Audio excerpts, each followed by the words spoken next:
And I'd like to give a very warm welcome to an additional special guest to join us to give us a few comments concerning the match we just witnessed. Robbie Keane, great to have you on board.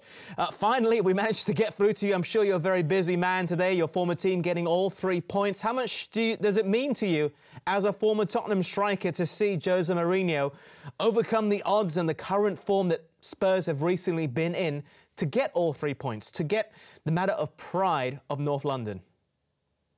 Firstly, hey guys, how you doing? Good to see you all.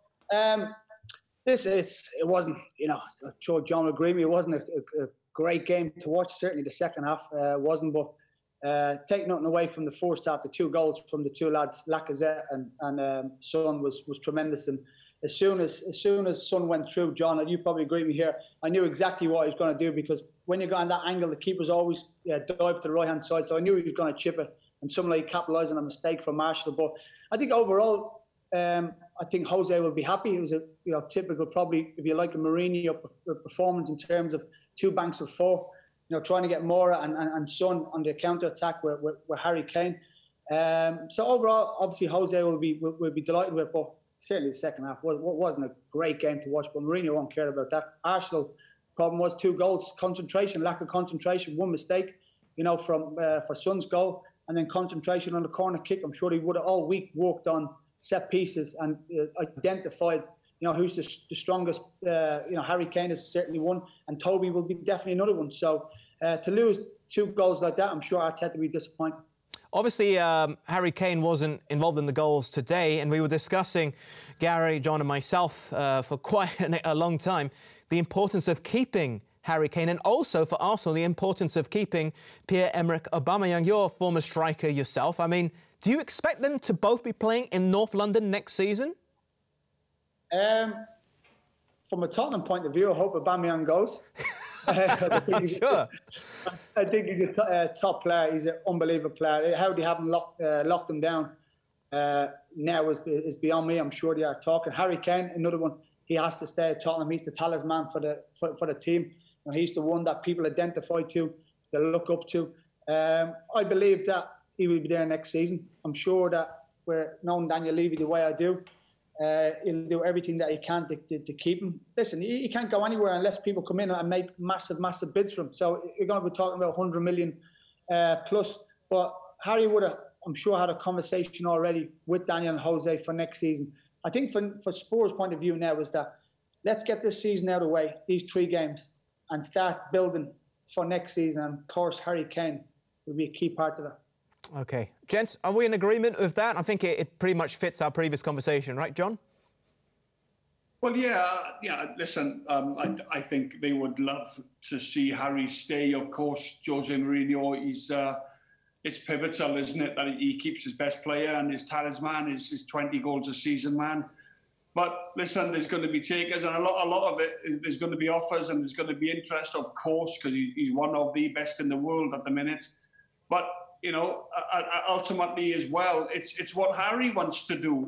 He's given Spurs, an awful lot of his career, scored a lot of goals there. And, we don't know.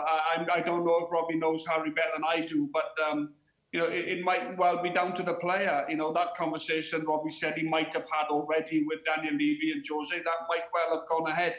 But we don't know, maybe he hasn't had that conversation. We don't know what Harry's thinking. Is he thinking, well, I want to try and win some trophies. I want to go abroad, like a lot of players do. And at this moment in time, if it feels as if he's given Spurs absolutely everything, we may see, a decision come where he leaves the football club. But again, the fans and the manager and Daniel Levy will, of course, want to keep him. But we don't know what Harry Kane is actually thinking yet. He's not one to come out and speak much to the press. He's very cautious in terms of what he gives away and everything else. But it'd be interesting to see what Harry actually thinks about it all, with no Champions League football next year for Spurs, of course. I think one thing I do know about Harry is that I know him since he was a kid at Tottenham. I know him, quite well. That he's ambitious. He's definitely ambitious, and he wants to win things. There's no question. But like any football player, John, you want to win. You want to play at the highest level. He's the captain of England.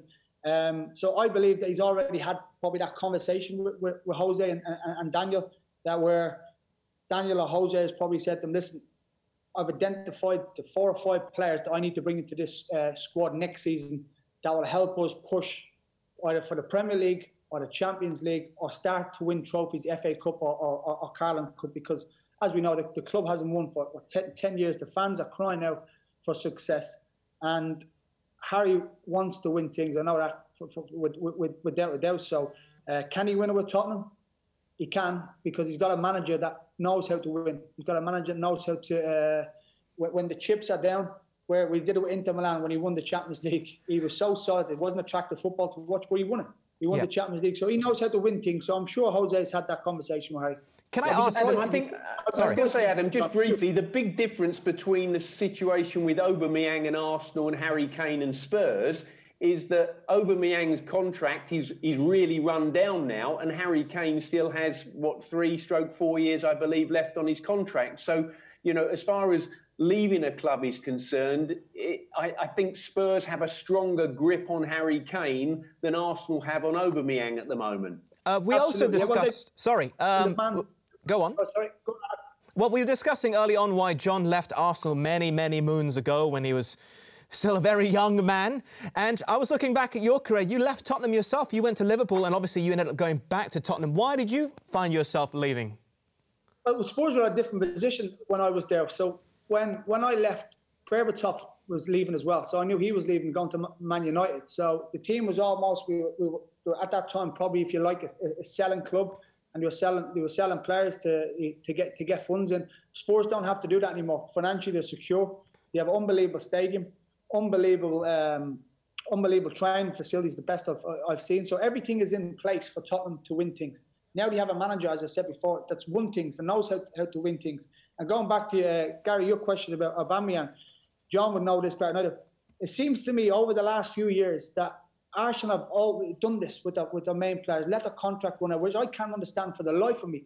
How you'd let someone like Aubameyang, with the amount of goals he scores a season, he's a captain of the club, that they haven't, even last year, set him down and say, listen, give you a pay rise or whatever it may be, 4 or 5 year contract, finish your career out here.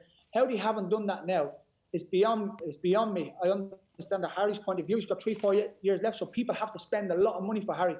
Now, Aubameyang is in that bracket because he's so good. Him and Harry are probably on a level par because of the situation with Aubameyang. You might get him on the cheap. So, John, you probably allude to that more better than I do because you're an Arsenal man. But how do you keep doing this with the players? Well, exactly. It's from the recruitment and from the the people, the hierarchy there, Robbie, who deal with the contract side of things and the financial side of the club. It's been very naive, hasn't it? You look down. Robin van Persie is one that springs to mind, and Robin van Persie ended up going to Manchester United, scoring 25 goals and winning the league for Manchester United, literally the year after Arsenal lets him go. So very, very unprofessional. I don't know why they don't tie these players down. They seem to tie the younger ones down, like Sissoko, Nelson, 1 or 2 others, Holding when he signed, Tini, but they don't seem to tie the experienced ones down. Or you need that clutch of experienced lads for these younger ones to develop as well. So, but going back to the earlier point about Harry Kane having 3 years or so on his contract, I'm not too sure now, Gary, whether that literally puts off the big boys that much, because it's only a case of buying the contract out. I know he's on a big contract, but whether the fee would be 115 million or 107 million, or, these big clubs, they would find a way to negotiate around getting Harry Kane out of his contract if they were going to go and buy him, irrespective, I think, of the fact he's got 3 years on his deal. Yeah. I've got 2 final questions. The first one, we were having this discussion as well about who's going to be more successful, Robbie. Mourinho, the experienced head over at Tottenham, or the very new manager in the form of Mikel Arteta? Where do you see immediate success coming to when it comes to North London? Unfortunately, I'm delighted that young coaches and managers are being given the opportunity. So it's great to see Arteta, at a massive club, as we know. Arteta needs to be given time. He needs to have an identity for the football club.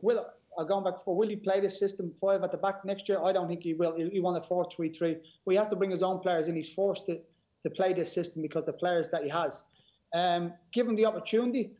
I think, will he be successful? I believe so. In the short term, I probably think Mourinho would probably be more successful at this short term because he's been there and he's done it before.